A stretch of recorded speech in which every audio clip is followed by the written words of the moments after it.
What's up, y'all? Comic book collector, comic book investor. Let's talk about it.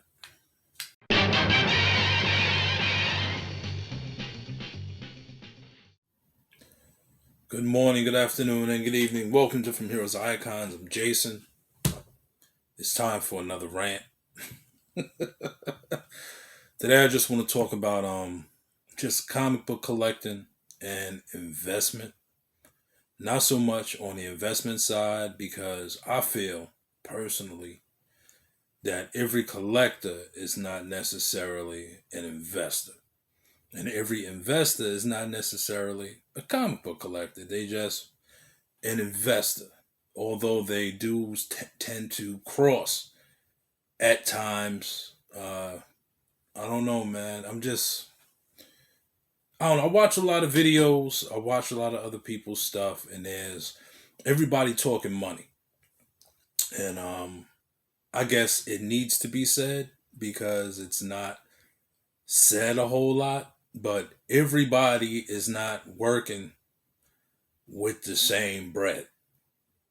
Now, that said, I have been collecting comic books steadily, unsteadily, on and off, since 1990, really. Spending 1989, whatever, whenever I started working. 88, somewhere around there. When I started working, getting my own paycheck from, the late 80s, early 90s, whatever it is. You know what I mean? And before that, my pops used to buy comics for me, and I cut a fool with my comic books. I made collages with them, used Play-Doh on the pages, and stripped the color from some of them. It was ridiculous. You know what I mean?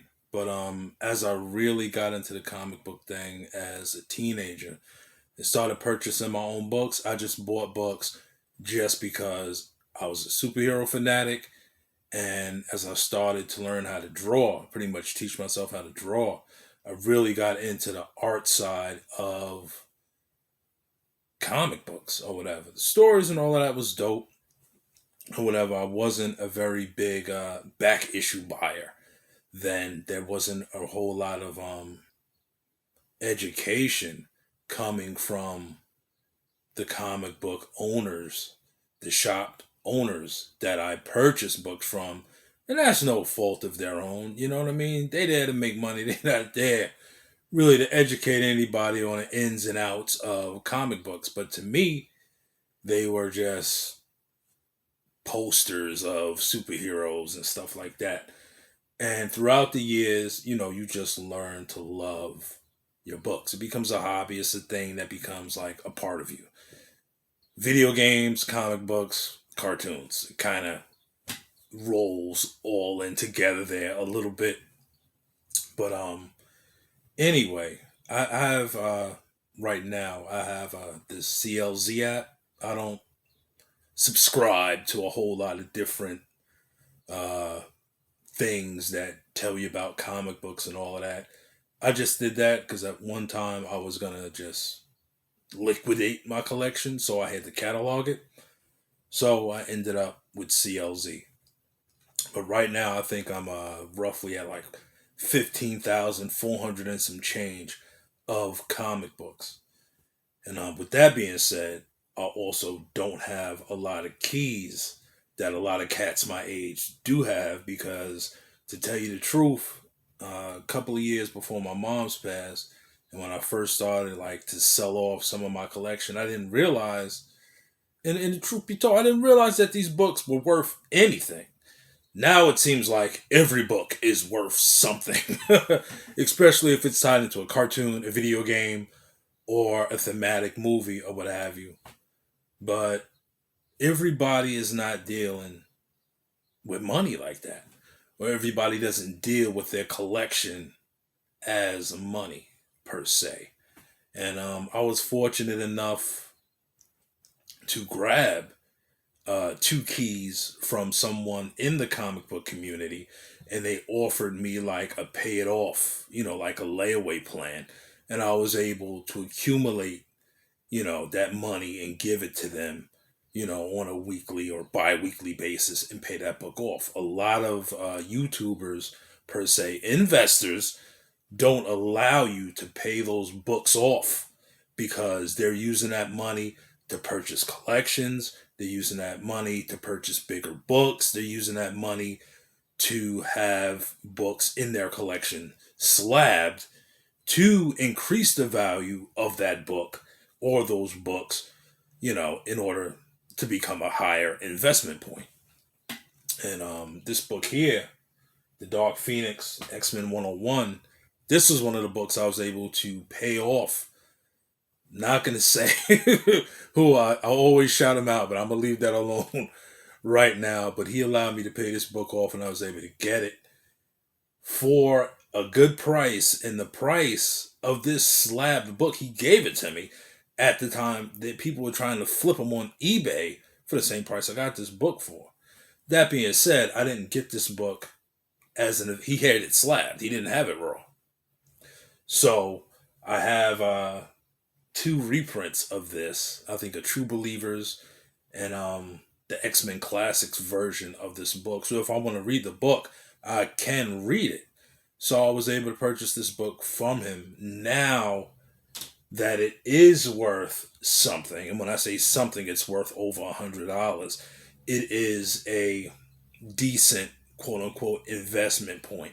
But I didn't necessarily purchase this book for an investment, because people that are buying and flipping this book or whatever, this is the first appearance of Jean Grey as the Phoenix. They are using this book as an investment. They would crack it, send it back to CGC, have it pressed to see if it can get a grade bump. Will I ever do it? It has been, I think, like maybe close to 2 years or so, maybe more. Yeah, close to 2 years since I sent books away to be graded. Now, come on. I know somebody just turned me off right then just because they like, oh, he don't be grading books like that. I don't have the funds to grade books. Most of the time, I have to say, it's either buy new books or get books graded. Now, I'm like a weekly comic book dude or whatever. Was down for a couple of months, wasn't able to get books, but my LCS looked out for me. So it's like, are you gonna be a comic book collector or a comic book investor? Which involves a lot of speculation, making sure, you're out there hunting. Everybody's life situation is not the same. And it becomes quite aggravating, quite annoying sometimes that it's the top 10 this and the hot this now. And not that there aren't a lot of YouTubers talking about books in general. There are a lot of us, but we are like the lower, under 5,000 subscriber cats that like hang around the edges of talking about specific storylines, specific runs, just talking about the artists that they love, etc., etc. Putting people on to independent creators that don't have a lot of traction or a lot of followers or whatever.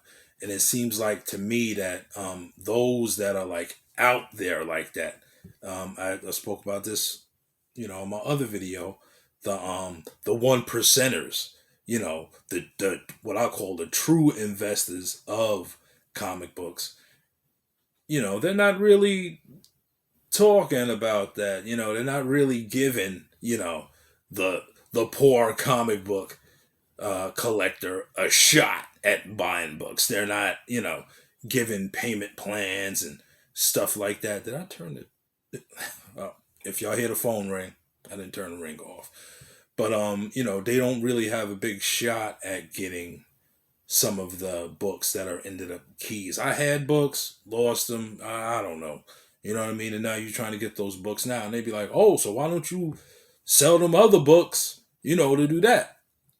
Easier said than done. You know what I mean? Because it's sell the book raw, you know what I mean? Or have it graded. And if it's not express, if the book is not worth more than the express fee, By the time you get it back, that book might not be, it might be a trash, and a lot of logistics and grading and selling the book and all of that other rigmarole. And now eBay is whack, and now what's not is like the happening thing now. And it can be daunting for some of us, or even me who doesn't have a lot of patience. It can be quite aggravating to try to jump into that. So you have to find different venues, different avenues to go down to try to get the books that you want. But a comic book collector just wants the books for the love of the books. And it seemed like many comic book collectors are veering toward the investment side, not necessarily holding down the collector side. Yes, they are collectors. They're holding their books and they're getting new books, etc., etc. But they're pushing more towards the investment points. The 9.8 white pages, the keys, and stuff like that. Like cats have, and I've seen it. Cats have sold off runs of dope books that you'd be like, they're getting rid of that for. That series is hot. But you want an Incredible Hulk #1, you're gonna have to sell some runs in order to get that. And it's just to each his own, or whatever. But it's just, obviously this is an opinion piece. Don't, attack me, cut me off, or disrespect me on your own video. Although that might happen anyway. But so many money makers are turning their comic book collecting hobby into an investment type of situation. And I myself have had, I have 1, 2, 3, 4, 5 short boxes sitting here waiting for me to send them off to be graded. And I have to say, the majority of the books in those boxes are worth more than $100. I can attest to that. So they are worth being graded, but I don't have the funds to like send books out on a monthly basis. Fix your budget, make the hobby work for you, or whatever. You know what I'm saying? The hobby doesn't care about COVID. The hobby doesn't care about strokes. The hobby doesn't care about, your health situations that may cause financial difficulty, financial changes in your life. You know what I'm saying? Like, some of us, it's just way too much to like, I want to start flipping this. I mean, to tell you the truth, maybe I'm just lazy. I'll say that. Roaming through 15,000 books, taking keys out, being like, oh, okay, this Green Hour run was dope, but I don't need it. You know what I mean? Let me throw that on What's Not or what have you or whatever. And now, the tax people, they coming for they coming for us. So you sell this, you up the creek right now. Now you got to pay taxes on it. So it's like, and those of us who work regular jobs and don't have their comic book thing as a job, let's tell the truth. You're not really trying to, give the tax man more bread than you already have to. You know what I'm saying? Some of our situations are a little bit different. You know what I'm saying? I've been cutting hair for over 20 years, and I'll just leave it at that. You know what I mean? But to all my investors out there, more power to you. I know y'all out there teaching the whys and ways of comic book investing and making a hobby work for you and all of that. But it's a lot of work just bagging and boarding these books, making videos every week. I mean, I got kids in like all age tier ranges, and I'm in the church. I do a lot of church stuff and this and that. And I'm telling you, half the time, I either don't know what to make a video about, or I'm just too beat to come in here, get the books, and then, they be like, yo, he got the same shirt on in that video. Yo, when I get in here, I probably have to make like 4 videos at a time. If I can today, I'll probably make 3 videos. Because it becomes a hardship just making videos. And I was going back and forth with Metarog a little bit, and trying to support channels. I'm not even at 1,000 subscribers, but trying to support channels that are just coming out, cats that are just jumping into the community, and just trying to find these cats is difficult because I'm looking at movie trailers, I'm looking at video game reviews, I'm looking at television show reviews, I'm looking at Reggie and Beulah and Metarog every week, and Bubs and all these other cats, and you're trying to, and it gets ridiculous. Like, your wife doesn't want to sit there and watch comic book videos with you, as well as all the things that's going on in our lives. I mean, let's face it, cats don't want to care if I got sick. You know what I'm saying? They're like, well, yo, you know what I'm saying? Your channel is your channel, and you need to put out. If you can't do YouTube on a steady basis, maybe you should think about doing something else. Come on now. That's why I say there's different tiers. There's cats that's like going extra hard with stuff. That's their business.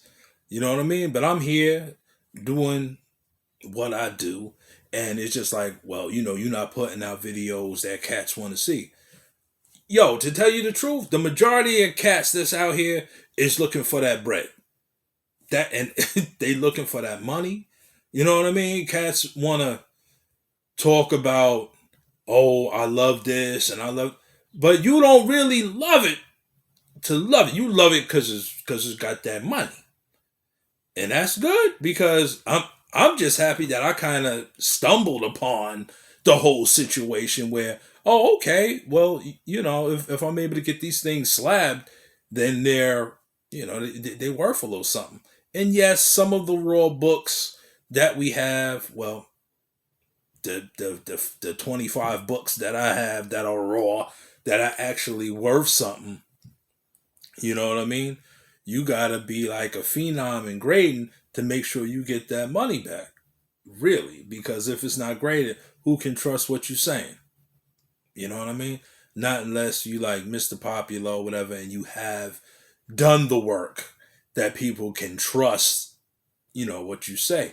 But once it's in this, and even this is speculative, and people be like, well, they messed up this and that, and but listen, anything is subject to human error.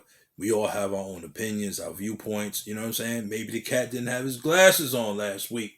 Gave it a 9.8, missed them spine ticks. Whatever. You know what I mean? But I'm going to tell you the truth. I ain't going to drop my cash app. But if somebody out there, be like, Jay's whack, he needs to start grading more books. Listen, man. Blessed dude with a gift certificate to CBCS, because I have graded at CGC, but I have a little ought with them sometimes. Sometimes I would like to have my books graded by CBCS, even though they are extra slow now, and they're supposed to be grading magazines size books starting this month. I'm like that skeleton sitting at the window waiting for CBCS to start grading magazine size slabs and stuff. But anyway, you know what I mean? Like, yo, if you want to help me out, leave a comment. You can hit me up on my Instagram. You know what I mean? And put forth a little communication, as the Bob said. You can communicate with me, and I can start slapping again. But as of right now, is I don't know them rappers or whatever. They say, "Baby, I like it raw." You know what I mean? That's pretty much where I'm at this moment. But it's quite difficult to navigate the waters of the comic book community, and I ain't hating. I'm just saying. Like, I'm speaking for the underdog. I'm speaking for the dudes that don't have, hundreds, thousands of dollars to buy multiple books of keys and have them graded. And they be like, oh, we went hunting and this and that. Listen, Listen, if the book is already on fire and the comic book shop owner is like me and he this and that and he not jumping, you know what I'm saying? Leaving the kids at the bus stop by themselves, running to the shop, pulling all the books that's fire. When you get there, you're gonna find them. Or you just be like, yo, I got like 3 Hulk 181s. I'ma drop one. Boom. And now I got money to buy 50 Dr. Ackford's #1. That's great. You know what I mean? Although I never read Dr. Ackford or none of that. I dropped that Star Wars stuff a long time ago. But y'all know what I'm saying. It gets crazy out here with all of this and cats getting mad at all these other dudes. I ain't mad at you. I'm just saying I'm the underdog. I'm the under tier cat. And I'm speaking for those that don't, just be like, May is here. Know what I mean? It's time I send off these 40 books to get slabbed. I'm ready. You know what I mean? We're going to make a video. I put it on the Express. It's going to be crazy, y'all. Can't do that. You can't even send 10 off, to tell you the truth, because it'd be like this. It'd be a roller coaster. And that's just my life right now. Maybe it'll get to a point where I'll be like, yes, I'm down with y'all. I'm ready. You know what I mean? I sent these 25 books in. I'm ready. They're going to come back. I'm going to look at them. We're going to throw something up on the wall. I got 25 more to flip and all of that. And another 25 that I'm going to put on this, it's crazy. You know what I mean? And sometimes we get caught up in like the glamour and the glitz of it and what's hot and what's popping. And we like for people to call our name and all of that or whatever, but I know ain't nobody checking for me. And that's all right. You know why? Because word is born. I can talk like this and be happy with the stuff that I got because, yo, my family showing proof that somebody checking for me. You know what I'm saying? So I ain't really worried about that. But these books sometimes it gets a little crazy. And we grab what we grab and people be like, don't say about what you like because what you listen. Showing proven. When Bitter Root first came out, wasn't nobody checking for it. Wasn't nobody checking for it. Me, I'm just a dude that just like weird stuff sometimes. I'm a weirdo. Whatever. You know what I'm saying? Grab like 3 covers for that. I follow Sanford Green on Instagram. He was like, yo, we dropping this Akira homage cover. I grabbed 2. It was $5. Why? Because I'm an anime dude. I like Sanford Green. I was getting Bitterroot anyway. So I was like, $10 plus $5 shipping and handling. That ain't nothing. You know what I'm saying? I did have that. I did have $15. But anyway, yo, I copped that. And that was one of the first books that I had graded by CGC. The Akira homage cover. Boom. Immediately, the book flipped to like $100. I had 2. So I was just like, fing. I think I got rid of that. I don't know what I did with the money. But cricket. But I had 2. And now the book is worth like $4.50. You know what I'm saying? So sometimes it does work, to your advantage or whatever, when it's not even really hot. It wasn't one of them J. Scott Campbell covers where you got to pay $40 for the one cover and all of that stuff, or you got to buy it in sets. And it wasn't even that. It was just a regular $5 book. You know what I'm saying? And it worked out. But it's not like it was all blazing all over the internet. 500 advertisements all over the place. It wasn't even like that. It came in on the low. Cats wasn't checking for it. And even when I had it slabbed, it was just like, yo, why'd you slab that? I'm like, the book is dope, yo. Like the cover. You know what I mean? And even, I think when I did that, I wasn't really seriously understanding the value of comic books. I just didn't. Because The Walking Dead #1 was part of that batch of books that I first sent to CGC. I didn't know. I didn't really check, for the grades and nothing like that. I just said, yo, the book look dope. It'll look dope in the frame. Like that's all I said. You know what I mean? My Walking Dead came back 8.0. And I was just like, okay, it's The Walking Dead #1. I mean, I had to trade paperback or whatever, so I was just like, oh, okay, that's dope. And that was like buried in the bottom of a box somewhere that I found out that I had by mistake. You know what I mean? And didn't even start collecting The Walking Dead. Some, my mind wasn't right then when I bought it. But even then, you know what I'm saying? I was just buying books, not even know what I was buying, throwing it in the bag, boom, throwing it in the box or whatever, just because I was almost habitually collecting comic books. Like every week, it was Wednesday, go to the comic book shop, pick some stuff up. Didn't matter what it was. You was gonna buy something. You was gonna buy a statue. You was gonna buy some bags and board. You was gonna buy something because it was just almost like a drug addict mentality when it came to buying comic books. Now I'm like looking for artists again and looking for storylines and looking for certain books or whatever. And if the book is hot, I mean, some books are ridiculous. Like book ain't even out yet. It's going for like $100. I'm just like, dude, like, give a cat a chance. You know what I mean? And some books with these incentive covers, they be fire. But sometimes I just want them because I collect that run.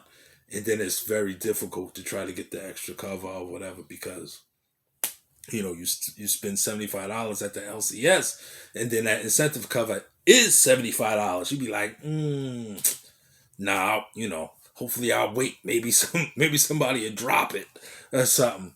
But I just wanted to talk to y'all about that. Comic book collecting for a lot of us is they be like, oh, it's not a poor man's hobby and all that other type of stuff. And get out the game if, you ain't about that money or whatever. But just because, you're not dealing with hundreds of thousands of dollars shouldn't exempt you from the hobby. And I mean, you gotta find your lane. Make no mistake. You know what I'm saying? You definitely gotta find your sweet spot when you're not dealing with money like that. But there are some fire books out there that you can, you know what I'm saying? And you have to learn to like, yo, I'm not really into the Star Wars like that, so it doesn't bother. They be like, oh, that book is hot, and you be like, oh, okay, So but you have to get it in your mind. And I'm gonna say this. I don't know how long this video is. I know it's long, but you have to get it in your mind that when cats are running to the right, you look left. When cats are running to the left, you look to the right, and you will find that them same cats. And this is one thing I do like about the investors and the speculators and stuff. When something is super hot and it's like out of your reach, like that I don't even know his name, La Muerte or whatever, that luchador cat from the Sensational Spider-Man, he's hot right now. So when everybody is running over there, and some cats is on the struggle bus, running for that book, there is something that all of those speculators have dropped. And that's the time to go over there and be like, okay, they're looking at El Muerte. I'm going to go over here and get what they just dropped because nobody's looking over here. That's why it's always good to like kind of have your hands in like multiple places, because when something like skyrockets like that, I think that book's going for almost like 200 now for raw for no reason, because the movie's gonna suck. let's just say the movie's gonna suck. So while everybody's looking over there, you'd be like, well, I'll look over here. And unfortunately, some of us don't. The books that we're looking for aren't what's hot, so we're able to get some of that stuff. And people would be like, oh, well, you never know what's gonna be hot tomorrow or whatever. I'd be like, yeah, but that's a lot of paper you dropping to look like a just in case. You know what I mean? Like that's why buy what you like, and if you don't, you really didn't miss out. But if you just like money, money, money, money, money, and then you miss out, that's when the FOMO kicks in and you start spending gas money on a book that by the time you get it ain't worth what you paid for to flip it. You know what I mean? But, I ain't mean to piss nobody off or anything like that. Just had to make another rant. I didn't have to make another rant. I was just sitting here doing nothing, so I was just like, let me just talk to the camera real quick. Can't really go live because I can't really interact with folks like that just yet. The multitasking thing is kind of head's a little fuzzy, but share, like, and subscribe. You know what I mean? I'm a nice dude. I talk nice. I think I do, even though my point of view is not the popular point of view. But I ain't never been popular. I would like to be popular on YouTube. But I don't have a lot of time to interact with the rest of the crew out there, everybody that's doing what or whatever. But listen, man, if you want to slab a book because it's a dope cover, don't feel bad that, it's not like an ASM number one, or, or something that's, that's worth like 10 stacks or something like that. Don't feel bad because I'm the dude that slabs, like I said before, that slabs Game Informers. You know what I mean? It is what it is. And now it, video game magazines want to be hot, but only the number ones. You know what I'm saying? And it's just like, oh, do you have Nintendo Power number one and a 9.8? You know what I mean? But it's just like, dude, like, really, the dude that has that, like, Ben had it. You know what I'm saying? You got Game Informer number one. You know what I mean? The cat that had that, Ben had it. You know what I'm saying? And some of the dope stuff that's out there, I just collected for the covers. Like Game Informer had a time where there was comic book artists doing covers for it. Those are dope because none of the comic book, David Finch, Joe Madureira, Chris Bacalo, Arthur Adams, a lot of them cats was doing covers for PlayStation Magazine and Game Informer. So, Game Pro was it? One of them. What you gonna do? But as always, people, as always, be great and do great. Peace.